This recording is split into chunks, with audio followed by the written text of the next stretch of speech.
you? Wow. So the lunch wasn't very heavy, I think. Yeah? Okay. So I had a long introduction about myself, but to introduce myself in short, my name is Arpita Gudihal.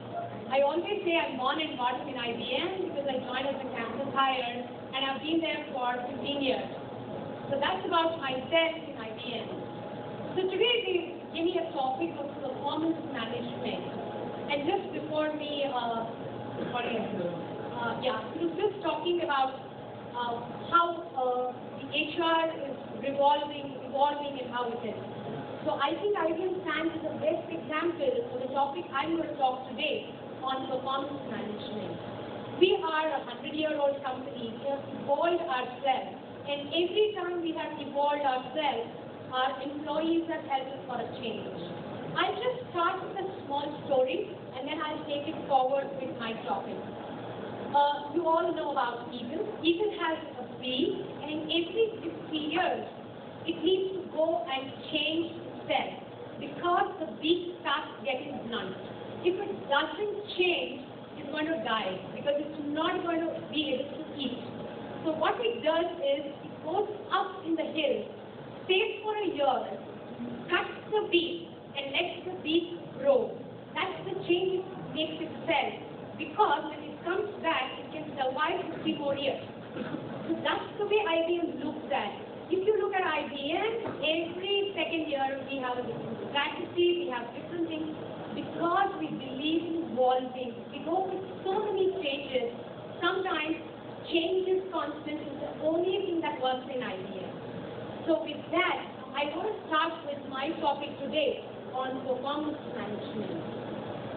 I think all of you have studied or are studying the concept of performance management. What you think is performance management? Can somebody tell me what you think is a performance management? I don't want to be a monologue here. I want you to participate. Anybody who knows what they think about performance management? No? Sorry? Okay, this is how we perform. Yes, it's part of it. Yes.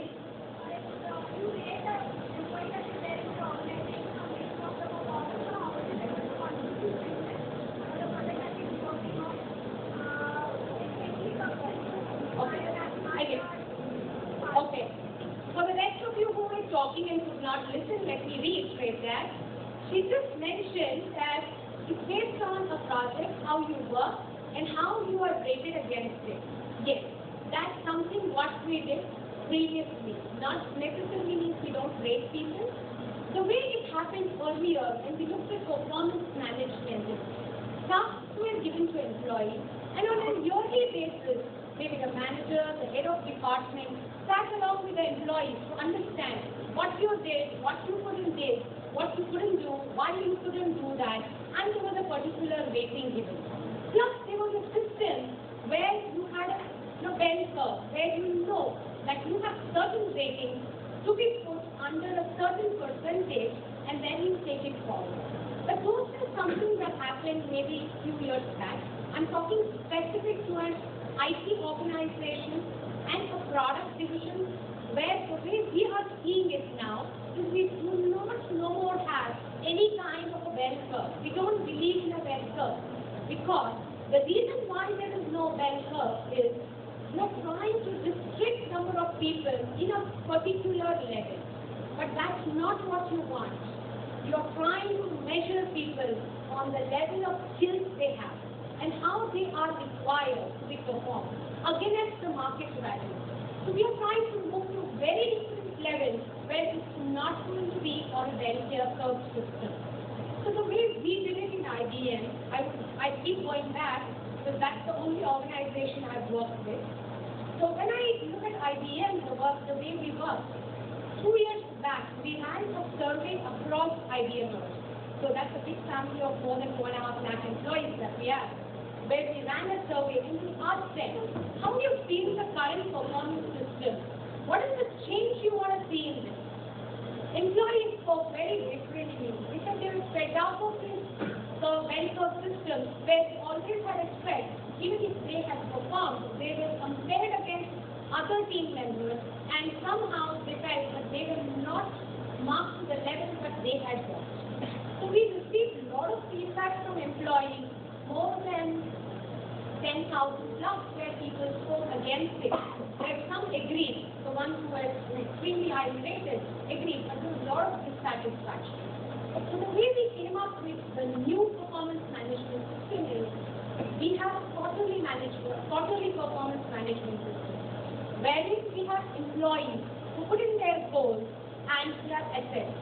So if I'm putting a goal for myself in the month of January, I know in March whether I have really fulfilled it or not. So we believe in trimming the organization quarterly. So people who have not performed have to choose a role which they think is better because they're overburdened, or we have to look out for a job. So it's a very simple system where quarterly we are trying to look at people's performance, assessing them, letting know what is happening. We do not have any rating system, but we purely go by a feedback mechanism. So the manager is expected to connect with an employee every month, let him know what he is good at, what he is not being able to perform, understand from the employee why he is not being able to perform, and then close it. So we have a tool which we run, we call it a check point, because it checks you every time on every point that you have put in it. So there are other organizations, especially product organizations, which are taking it up.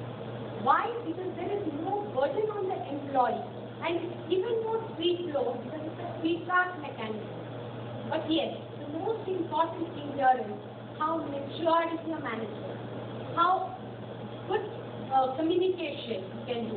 In fact, it's not rightly said good, but it's about giving the right feedback.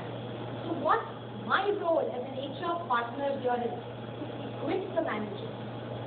We do not go and connect directly with the employees to help them understand, but we do a strategic job of only educating the manager, giving them all the required things to help them have a fruitful discussion. And if there is an illegal thing involved, that's when we get in. Otherwise, we equip our managers to an extent that they can actually go ahead and have discussions with them. We have seen a lot of benefits by that. Our attritions have gone down because people have realized, and we do not count performance attrition, so that's the other part of it. So how people are seeing a benefit out of it is they know how they are doing. They know if they want to retain their organization, how can they put up their stocks and work better. So these are certain benefits. The most important is attrition. I don't say attrition, but I also call people are able to retain in the organization because they know if they are doing the right kind of job, they have more and more opportunities. So this is in short, I wanted to talk, but I want to know if you have any specific questions. I would like to answer them. Yes. In today's world, what is the best appraisal method for any organization? There is no best for any organization, but having a continuous discussion, understanding your employees and going ahead.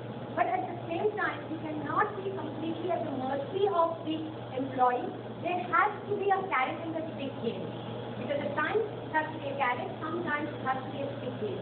So when I look at it, which an organization being a 100-year-old organization, we are trying to implement it, and we have been successful in the last 1 year. I think this has helped us a lot because we work mainly through feedback systems.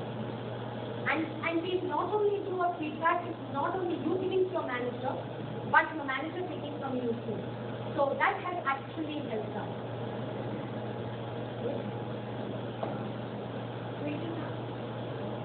Yeah.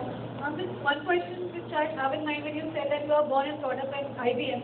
So what's that one thing that has holded you so long? So I got what I needed. And when I say what I got, what I needed, is I always asked for it. If I needed a different role, so in my last 15 years, I have changed 8 roles in IBM. And believe me, 8 roles changing is like changing 8 different organizations. So that's the beauty of working in larger organizations with their own standard processes and policies. So that's the only thing that holds me, because I get what I want and I ensure to get it. That's the one thing. Yeah, believe me, nobody will sit and think you. Don't ever think your future, your managers will think about you after 6 o'clock. No. You have to think what you want and ask for it. Only then you will get it. Yes? But this is not related to performance management in any way. This is more query or the thought that struck me. Now, I'm not even aware of the policies there everywhere. But when we talk about amending maternity leave for women, why don't we consider adoption into it? Because for me, I guess maternity itself, I know it's a very evolving process for a woman, but when you consider adoption, it is a bit more tedious job, I guess, for the parents, whoever is adopting the kid and is working to manage both the kid and his work. So, can this be considered, and what impact will it have if we actually bring in adoption leave as a compulsory rule or act in every organization?